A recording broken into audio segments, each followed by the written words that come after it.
Hi everyone, and welcome to another episode of our podcast Beyond the Brief. For the eagle-eyed amongst you, you may have noticed that we're sitting in new surroundings.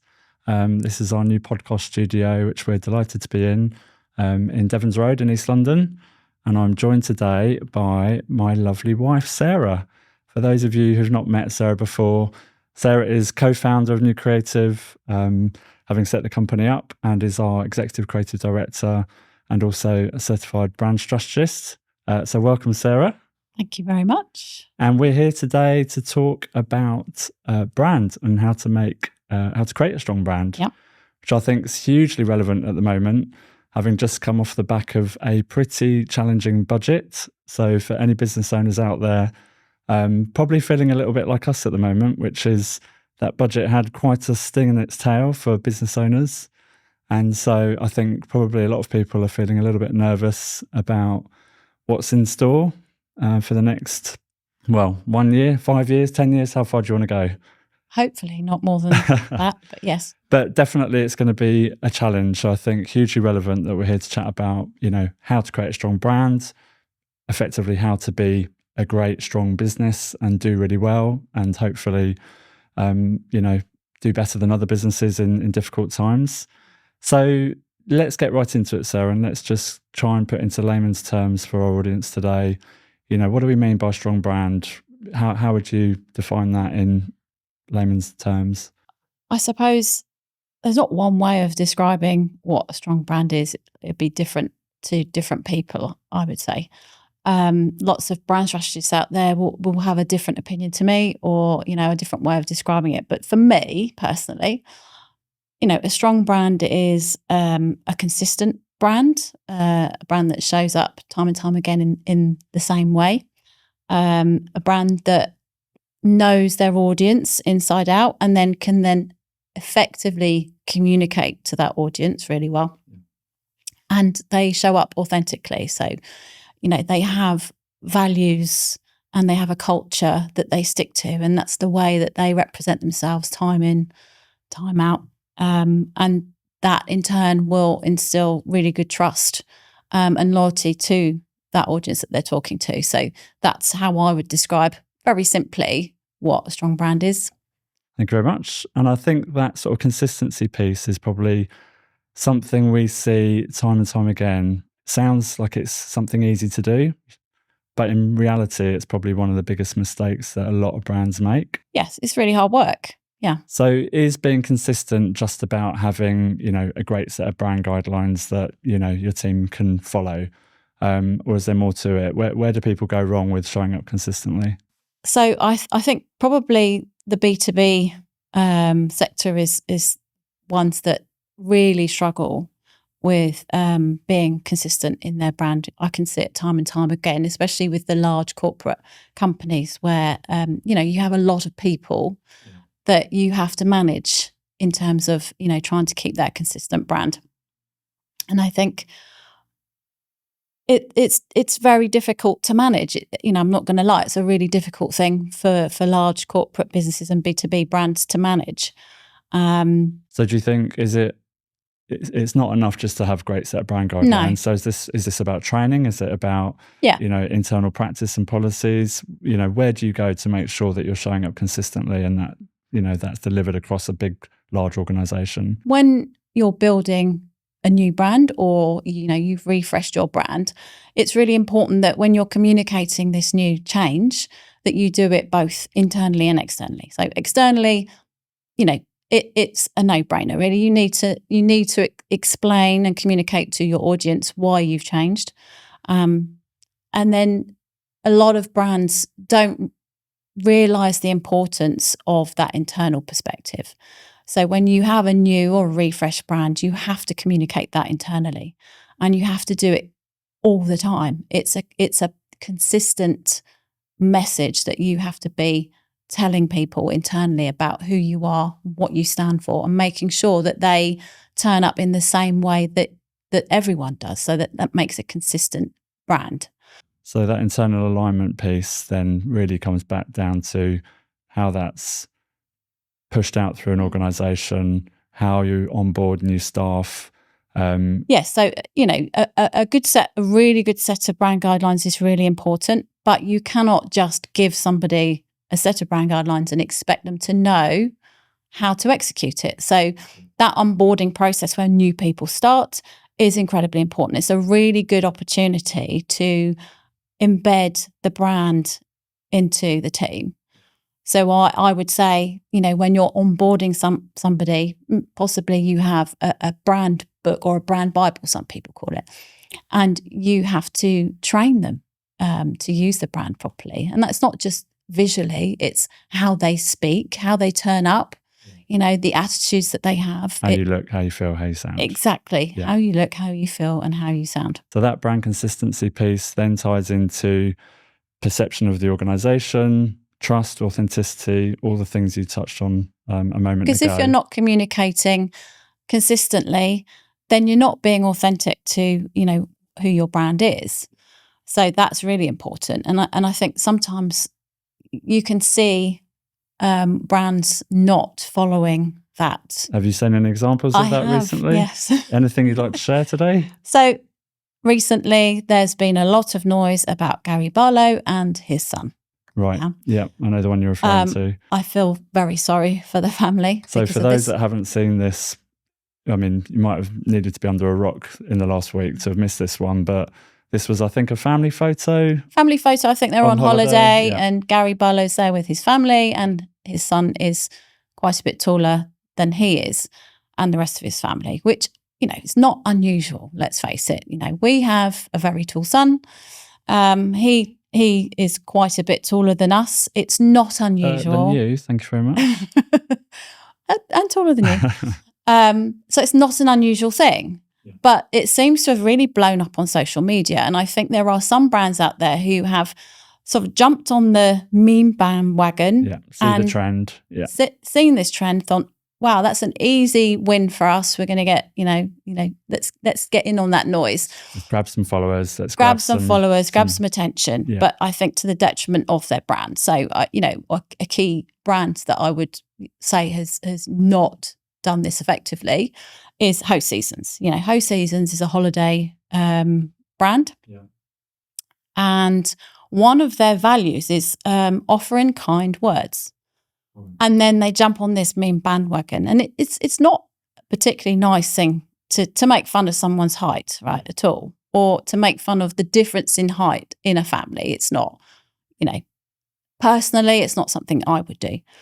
But when a company has a brand value that says offering kind words, and then they jump on this bandwagon, I think there's a certain amount of, not being true to the brand and not being authentic to that brand. Yeah. So they've missed the point completely here, which is coming back to this point about consistency, building trust, being authentic. They've obviously got some very clear brand values, which are part of their brand, part of that strategy. And instead, we could argue that they've perhaps overlooked that in order to jump on the trend that's happening at the minute, which again, I suppose all businesses are, we're all faced with that challenge, aren't we? Of like, we all want to be seen, we all want to be visible. How do we get our, marketing and our brand in front of an audience? But we need to tread a careful line here between simply doing it for the wrong reasons ultimately, which is we're just doing this to try and be seen and jump on something that might be quite prevalent in the media at the moment, versus actually really thinking hard around whether that's the right move, whether it's appropriate based on your brand values and everything else that you're trying to instill. So what's the potential damage there? Are we seeing noise? There is noise. Yeah. I mean, I don't know how much it's going to affect their brand in the long term, but certainly in the short term, there are people talking about it and there are people saying this isn't right. And I think the whole meme thing to do with them anyway has sparked that sort of, conversation around how it's not okay. So how, if you're in a marketing team and you're faced with these decisions of having to quickly come up with, something to push as a campaign or whatever it might be, I suppose a lot of people will talk about, make sure you're following trends, look out for trends and, you hear that all the time, don't you? I'll make sure you piggyback those trends, get out there, maybe you'll go viral, etc. What should that step included to ensure that a brand doesn't find themselves under fire as Ho seasons maybe, or may not be, but may be under fire for the wrong reasons?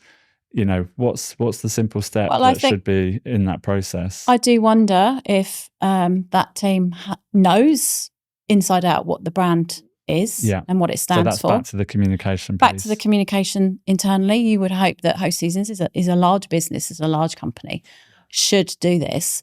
But obviously, that something hasn't quite clicked in terms of, who they are as a brand and then what's coming out on social media on this occasion. I couldn't comment on whether this is something that they're consistently doing wrong or whether it's just a one-off. But on this occasion, there is a sort of a mismatch. So yes, again, it's about how you communicate that internally. It's incredibly important that what you communicate externally is the same as what you communicate internally, because at some point, those people internally will be talking to the people externally in some way. So does this highlight the importance of having brand values as an organization? Should all businesses, no matter of any size, be really thinking about, articulating, doesn't matter whether it's external, but articulating at least internally a genuine understanding of what your brand values are? Is that an essence of building a strong brand? It's the foundation of all brands, and whether you get it done professionally or you do it yourselves, I think you have to know who you are, why you exist, what you stand for. It's sort of the essence of every business. What am I doing here? Yeah. Why would you start a business if there was no reason for it? So there's always a reason behind it. The why piece. Why are you doing this? Yeah. And people will say, "Oh, I want to make money," but there's always another reason. That's not going to be the only reason that you start a business. Mm-hmm. So you want to articulate that. I think you need to articulate that externally because you need to get a brand position. If you don't have your brand position, then people externally are going to be confused about what you stand for. And then that in turn is not going to make them buy your product or service. Yeah.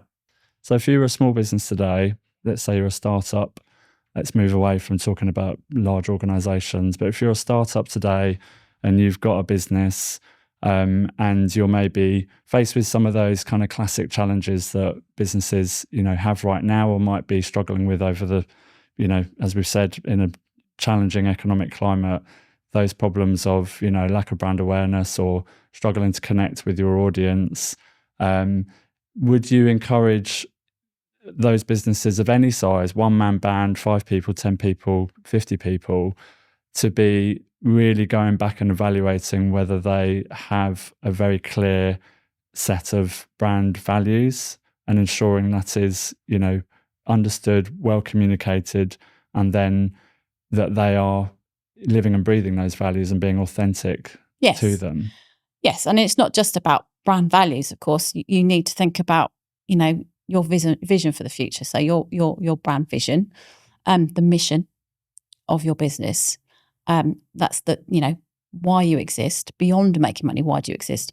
Who you are, what you stand for, and how you look, feel, and sound. So those 4 key questions need to be answered of any business. And you don't have to, hire a brand strategist to do this. You can do it internally fairly easily. It doesn't have to be difficult. It doesn't have to be complicated.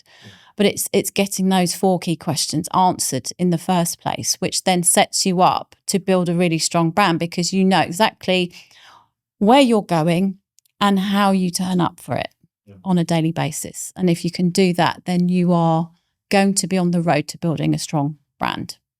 And are there any tips that you would give to a business that lacks all of those things right now? Like what's the first thing they can do, to try and help answer those questions? Is there a simple, sit down, hash it out, do a word cloud? Like, is there just a simple place to start? Is that, I think, what can they utilise? if you're a one-man band, obviously you've only got yourself to talk to. So you have to sit down and write those questions out and really answer you've them. still got, even if you don't have customers now, you've got potential customers. So would you encourage people to, try and talk to their customers, get some insight from other people? Potential customers, Get that external perspective, which is, I think, so key. Is why people come and work with an agency, is that I think probably, executing brand internally is probably one of the hardest things that any organization can do, because you just cannot take out, the inward perspective. The personal aspect as well, as business owners ourselves, the business for us is a very personal thing. And I think that can get in the way and it can cloud judgment. So getting that external perspective is really important. So even if you're a startup and you have no customers at the moment, you need to go and find out who your potential customers are going to be and talk to them and say, what is it that you want? What problems do you have that I can be the solution to? And that's a really good start, because you can't do that all internally. You have to speak to your customers. You have to look at your competitors as well, because another thing that you need to do is you need to be distinct in your market. So very little in brand, in business is unique these days. It's very hard to find a unique position. Do you think people get obsessed by this idea of being completely unique? Yes. Yeah. I think people can get really stressed over the fact that, well, I don't have any. Yes, what is my USP? So the USP might not be something that's unique in your product or service, but maybe who you are as people. That could be, and it's more about being distinct than being unique, because, as I said, there's very little left in the world that's completely unique. And that could be something as simple as the way you talk. So that could be, or the way you look. Of course, it can be a visual thing. If your products might be very similar, but you can obviously make yourself look distinct. You can sound distinct as well,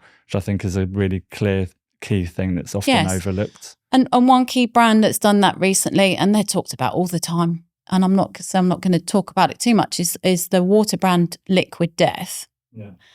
They have a very, very distinct, voice. They have a very distinct voice. They have a very distinct brand and a very distinct way about going about things for what is essentially water in a can.